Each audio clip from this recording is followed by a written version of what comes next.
आज अपन class 6 science में 3rd chapter तंतु से वस्त्र तक पढ़ेंगे। इसमें मैंने पूरा सारांश क्वेश्चन आंसर्स में इंक्लूड कर लिया है। फर्स्ट क्वेश्चन है, रेसे किसे कहते हैं या फिर रेसे कितने प्रकार के होते हैं। रेसे 2 प्रकार के होते हैं, प्राकृतिक रेसे और संश्लेषित रेसे। सेकंड क्वेश्चन है, प्राकृतिक रेसों के 3 उदाहरण बताइए। प्राकृतिक रेसे वो रेसे होते हैं जो अपने को जंतुओं या फिर पादपों द्वारा प्राप्त होते हैं। ऊन अपने को भेड़ से प्राप्त होती है, कपास अपने को कपास के पौधे से प्राप्त होता है, रेशा अपने को कीड़े से प्राप्त होता है।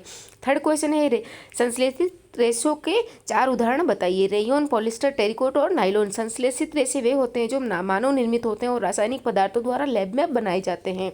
इसमें प्राकृतिक चीज़ें यूज नहीं ली जाती। फोर्थ क्वेश्चन है, प्राकृतिक तंतु या फिर प्राकृतिक रेशे किसे कहते हैं। मैंने बताया आपको, जो भी जंतु और पादपों द्वारा प्राप्त होते हैं उनको प्राकृतिक तंतु कहते हैं, जैसे कि ऊन, कपास, रेशम।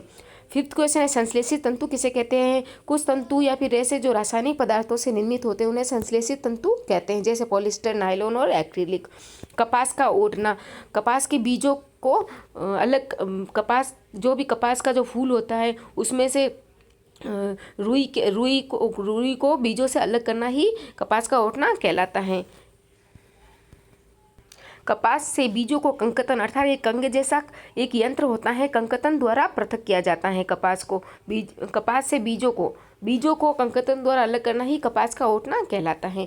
7th क्वेश्चन है, कताई। कताई किसे कहते हैं। रेशे से धागा बनाने का प्रोसेस कताई कहलाता है। मतलब एक सिंपल रेशा होता है, रेशे से एक लंबा धागा बनाने का प्रोसेस कताई कहलाता है। ये एक हस्त तकुआ एक यंत्र से किया जाता है जिसे तकली कहते हैं। 8th क्वेश्चन है, तकली किसे कहते हैं। कताई के लिए एक सरल युक्ति होती है, हस्त तकुआ का उपयोग किया जाता है, इसे तकली कहते हैं। हाथ से उपयोग लेने वाली कताई युक्ति का नाम चरखा। 10th क्वेश्चन है, बुनाई किसे कहते हैं।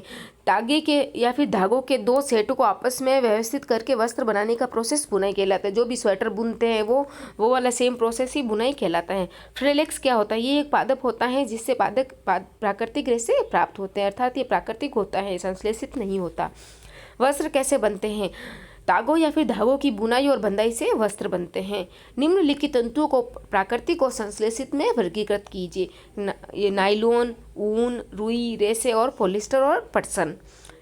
ये रुई है, ये ऊन है, ये रेशम है और पटसन है, ये तो प्राकृतिक है और पॉलिस्टर और नायलॉन संश्लेषित है। 14 क्वेश्चन है, रुई और पटसन या फिर जूट पादप के किन भागों से प्राप्त होते हैं। रुई पादप के फल से प्राप्त होता है जिसको कपास के पौधे से प्राप्त किया जाता है, जबकि जूट या पटसन पादप के तने से प्राप्त किया जाता है। मैंने डिटेल में आपको पूरा बता दिया है कि इसको पानी में भिगोए, बारिश के दिनों में इसको पानी में पूरा डुबो कर रखते हैं, वो जब सड़ जाता है तो उससे जूट को प्राप्त किया जाता है। 15 क्वेश्चन है कि नारियल तंतु से बनने वाले 2 वस्तुओं के नाम। नारियल की रस्सी, नारियल का पायदान या फिर चटाई वगैरह, टोकरी वगैरह डेकोरेटिव आइटम्स भी बनाते हैं। 16 है, तंतुओं से तागा निर्मित करने की प्रक्रिया स्पष्ट कीजिए। रेशों से तागा बनाने की प्रक्रिया को कताई कहते हैं।